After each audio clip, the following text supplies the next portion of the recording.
Hello, welcome to Real Food Conversations with the Rogue Gynecologist. I'm Dr. Cy Powell, and this video is going to be about a food for thought video about how to get rid of guilt feelings when we embrace self-care lifestyles.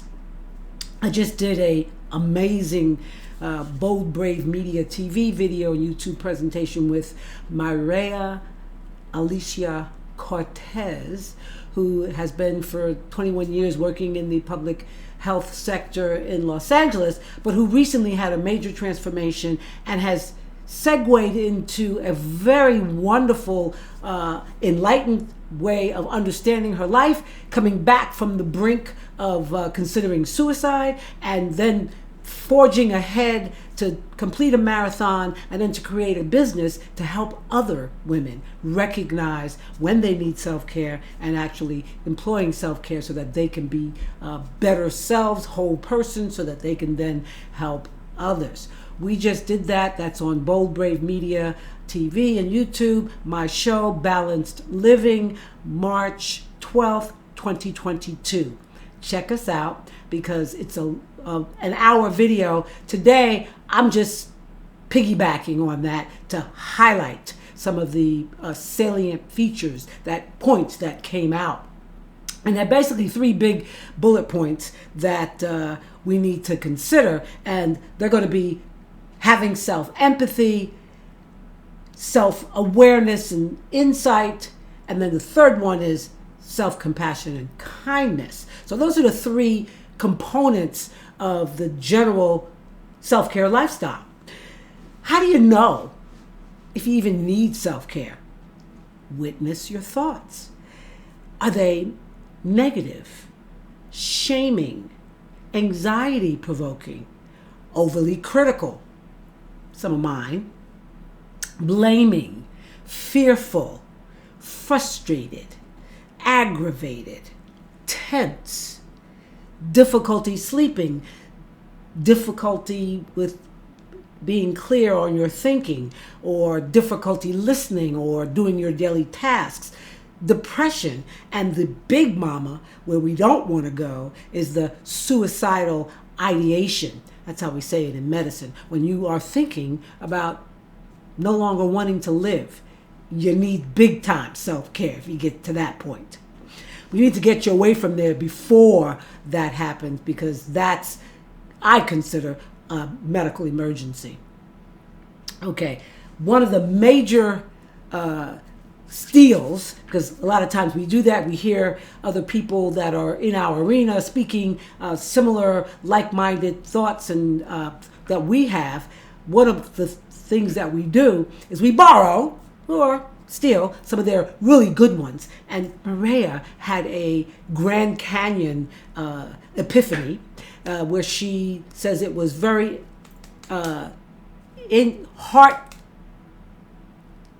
soulfully impactful. I couldn't think of the word. Soulfully impactful. Anyway, she had her moment of clarity and she said, I no longer want to allow myself to eat the garbage of my thoughts.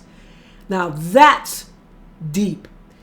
It catapulted her into taking on doing a marathon, and she trained and she succeeded and hasn't looked back. So self-care is critical, and it helps you to learn to be more proactive as opposed to reactive, so that you're not on autopilot, auto-reacting, that you get a chance to be aware and have aware reactions, so that if you need to change because what you're doing isn't helpful to you, you can do that because you are being aware. So one of her second things I'm going to steal from her is the statement you hear all the time, have a good day. That's nice, but it's kind of makes it like it's not in your control. It really is under your control. So here's a better mantra. Make a great day. Make a great day. How about that? Proactive, because when you make a great day and you link them all together, each great day becomes a great week, which becomes a great month, which becomes a great year. And you can see it can become a great life. So make a great day, make it count each and every day, because it adds up to a great life. Let's talk about self-care.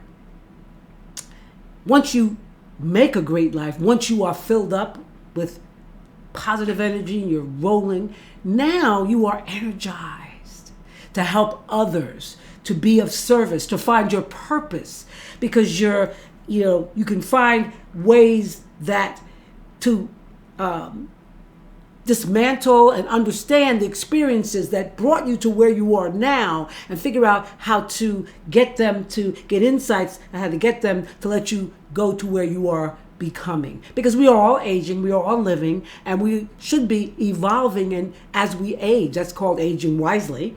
And that's where wisdom as we grow old comes from, because we do take the time to pause and to question and to be aware so that we can make choices, and we're not on this autopilot, automatically reacting because this is what I always do when this happens. Stop and ask yourself, do I need self-care? Am I negative? Am I hypercritical? Was what I just thought, a frustration or a denial, or, big time in my family, blame and shame, two big ones that are so hard to navigate through, and they really are they lower your energy, and they're very hurtful. So how do we engage with self-care? We said self-empathy. And what that means is we definitely have empathy for others. We know that we can try to understand others' feelings and thoughts by trying to walk in their shoes and see what they're feeling, but do it for yourself. We need to look at our own thoughts and our own feelings and embrace them, whatever they are, because they belong to us. And things like noticing, wow, I'm feeling frustrated. I tend to do that when things don't go my way, when things deviate from what I'm expecting. I get frustrated. I get a little. So pause and say to yourself, maybe I can look at changing my expectations. I had someone say that to me one time when I was freaking out when I was in medicine, and my friend turned to me and said, did you ever stop to think that maybe you should change your expectations, that might help? Never occurred to me. Okay, now it does. But back then I was definitely into a self-sacrifice lifestyle. But changing your expectations is a better option than being frustrated and freaking out. Okay, so that's self-empathy, knowing what your emotions and thoughts and feelings are. How about self-awareness? Understanding your own beliefs and what stories, what meaning you attach to circumstances and events that are occurring in your life. And remember that events aren't good or bad or hard or easy. Events are what we interpret them to mean. And the same event can have totally different meaning to different people. I always like to give the roller coaster as an example, because I'm telling you, I'm not getting back on one ever again. And the other big one is I used to ski, and I hadn't skied in years, and I went back to Park City, Utah, and I was all excited getting back on the slopes. Oh my God. You have to do that kind of stuff on a continuous basis, because once you get out of it, you get a little bit older, fear is the big emotion that you have. So understanding and being aware of what stories and meaning you are attaching to the circumstances is also helpful in your self-care abilities. And then there's the self-compassion, kindness component. Do unto others so you are able to do. Do unto yourself so you can and are able to do for others. That's the self-care message.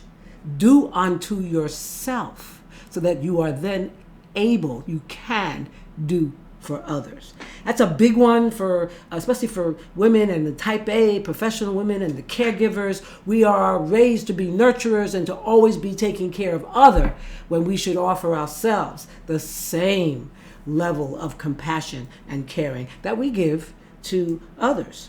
So,